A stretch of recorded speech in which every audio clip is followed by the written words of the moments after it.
Halo teman-teman, selamat datang kembali di video saya. Kali ini saya akan mengganti coolant radiator dengan cara yang sudah biasa saya lakukan, yaitu mengganti coolant radiator dengan warna yang berbeda. Kenapa harus menggantinya dengan warna yang berbeda? Disinilah akan saya beritahu manfaatnya.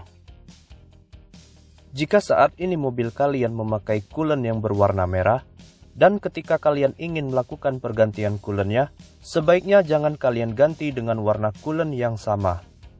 Lebih baik, kalian ganti saja dengan warna yang lain.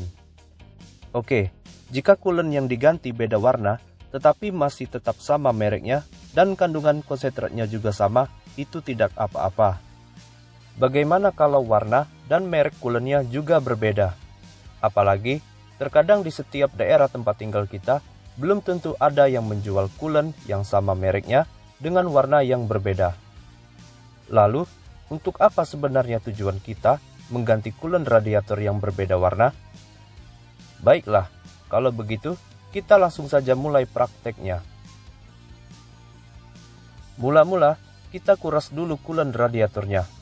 Buka tutup penguras, posisinya berada di bagian bawah radiator.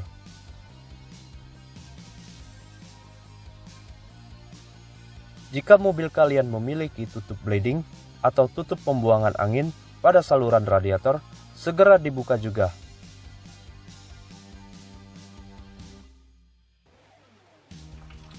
Setelah tutup kuras dibuka, tampung dan ambil coolantnya seperlunya dulu. Setelah itu, cek atau periksa kondisi cairan coolantnya. Gunakan gelas yang bening agar kita bisa melihat bagaimana kondisi coolant radiator setelah habis masa pakai. Apakah ada kotoran? Apakah ada campuran berupa cairan minyak atau oli? Atau keadaan warnanya berubah? Jika hasilnya bersih seperti pada video ini, berarti kondisi bagian dalam radiator kalian masih bagus. Jika tidak sebagus ini, semisal warnanya berubah, apalagi kalau ada cairan minyak, maka bersiaplah untuk menservis ruang mesin mobil kalian. Karena coolant radiator kalian sudah bocor ke ruang mesin. Jika kotorannya berupa kerak atau rontokan karat, berarti bagian dalam radiator kalian sudah keropos dan akan bocor juga suatu saat nanti. Jadi, bersiaplah kalian untuk mengganti radiatornya dengan yang baru. Oke, kita kembali lagi, lanjutkan pengurasan coolantnya sampai habis. Kita menuju ke tabung penampungan atau reservoir tank. Cabut, lepaskan dan buang isi coolant di dalamnya.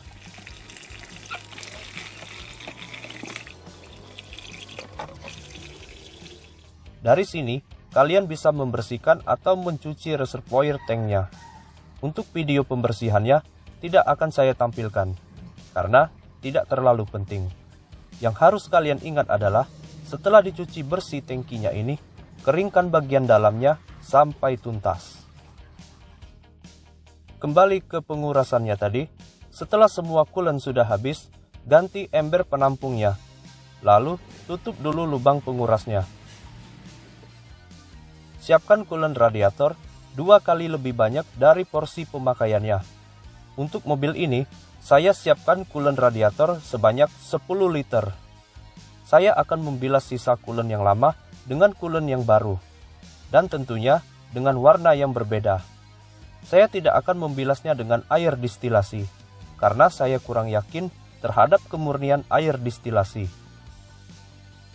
Jadi hati-hati ya teman-teman, jangan sembarang membilas radiatornya dengan air distilasi, apalagi dengan air biasa. Tentu sangat berisiko, karena akan menimbulkan karat pada bagian dalam radiatornya.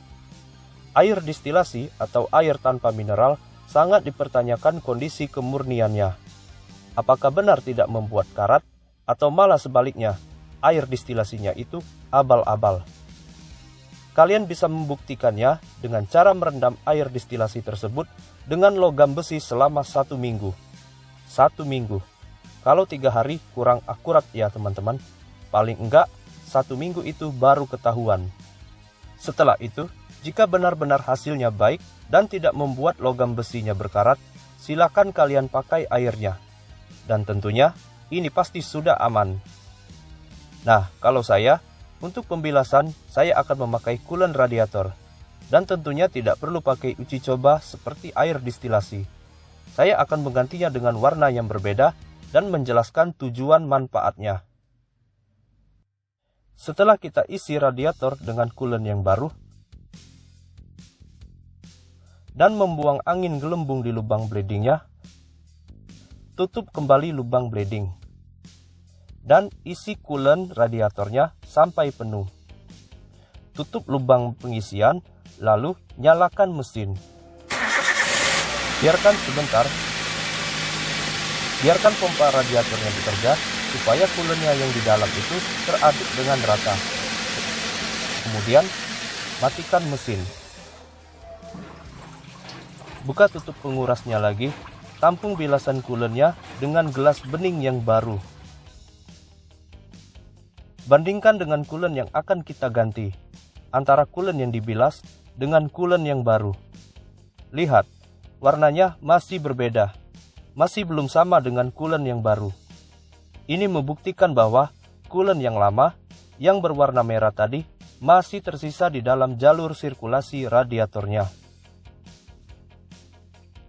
Lakukan pembilasan lagi dengan cara yang sama seperti sebelumnya.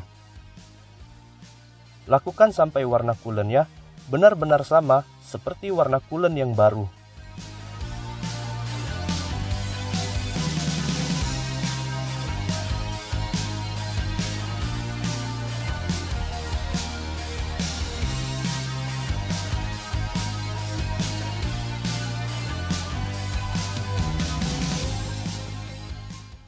Jadi, inilah manfaat dari pergantian coolant yang berbeda warnanya. Nah, bagaimana jika diganti coolantnya dengan warna yang sama? Tentu akan sulit untuk membedakannya, apalagi kalau mereknya sama.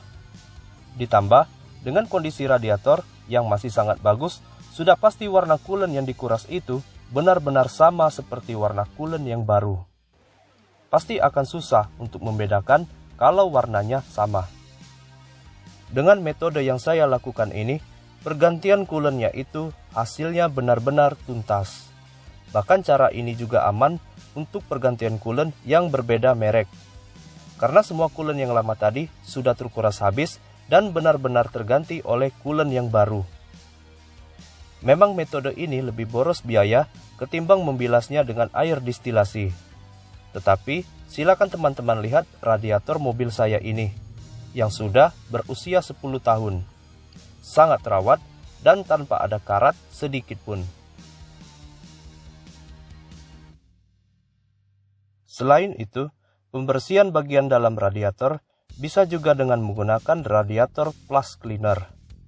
Tetapi saran saya, untuk kondisi radiatornya yang masih bagus, yang belum pernah ada kotoran berupa rontokan karat, sebaiknya tidak perlu menggunakan flush cleaner. Karena cairan ini cukup keras dan hanya difungsikan untuk radiator yang punya gejala karat akibat sudah pernah terisi oleh air. Lanjut ke pengisian coolant yang baru. Pasang kembali reservoir tanknya dan jangan lupa juga untuk menutup kembali lubang pengurasannya. Setelah itu, isi coolant radiator dan buang dulu sisa angin di lubang blading.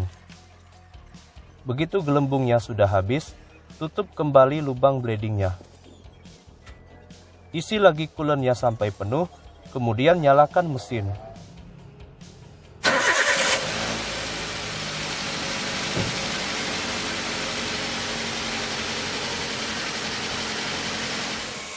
Lanjutkan dengan mengisi coolantnya secara perlahan, sampai penuh, sampai gelembungnya habis.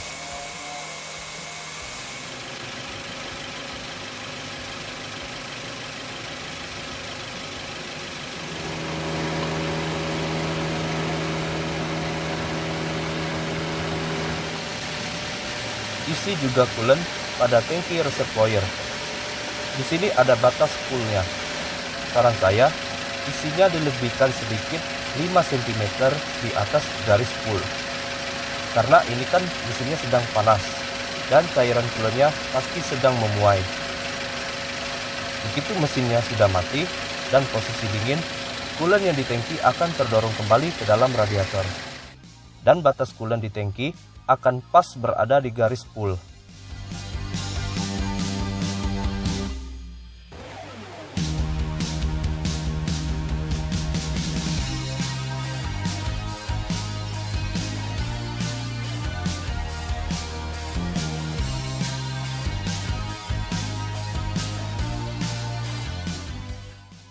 Nah, sekarang bagaimana cara menentukan coolant yang baik untuk mobil kita?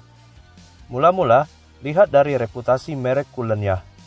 Jangan sembarang membeli merek coolant yang tidak jelas legalitasnya. Apalagi, merek tersebut tidak diketahui asal-usulnya. Ada baiknya lakukan survei atau browsing ke beberapa forum yang membahas tentang coolant radiator. Jika merek coolant tersebut memiliki situs kunjungan website, tentu ini menambah nilai kepercayaan kita dalam pemilihan coolant yang akan kita pakai. Saya sudah pernah mencoba berbagai merek coolant yang saya pakai ke mobil ini. Tidak ada perbedaan signifikan mengenai temperatur suhunya. Menurut saya, sama saja. Tidak ada yang spesial dalam peredaman temperatur suhunya. Yang penting, coolant tersebut benar-benar asli dan bisa melindungi bagian dalam radiatornya dari ancaman karat. Beberapa jenis coolant radiator memiliki takaran rasio dalam peracikannya. Ada yang 50:50 atau yang 30:70.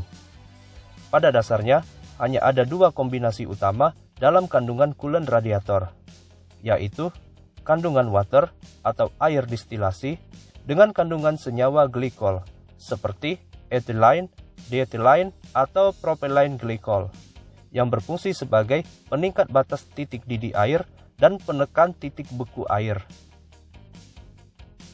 Rasio coolant 50:50 itu menjelaskan bahwa takaran glikolnya adalah 50 dan airnya adalah 50.